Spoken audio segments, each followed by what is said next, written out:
Scott, there's a lot of focus over the last 24, 48 hours on the fact that OPEC Plus is going to be extending its output cuts. Yep. However, the biggest story over the last 24, 48 hours is some really weak manufacturing PMIs from around the world. As you guys talk up there in Chicago and try and figure out which way the price is going to go, which of those two factors is the more important?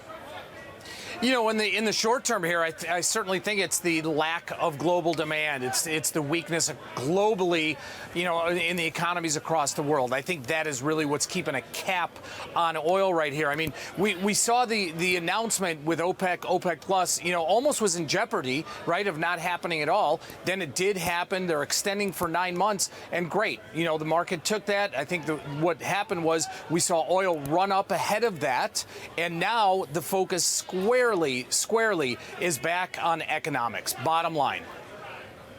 So where does that take us? What is the expectation of where prices go from here?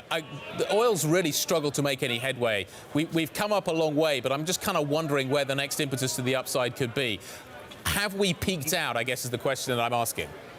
You know, Guy, barring any kind of geopolitical risk, any sort of unrest in the Middle East or anything like that, yes, I do think we've peaked out. That 60 number, which we had been approaching, not only was a psychological barrier, it was also fundamentally a very big resistance area. I do think we peaked out, and it honestly would not surprise me if we see oil prices back down around 52, 53, if we continue to see the same weakness that we've seen through global economics coming out over the last weeks and months.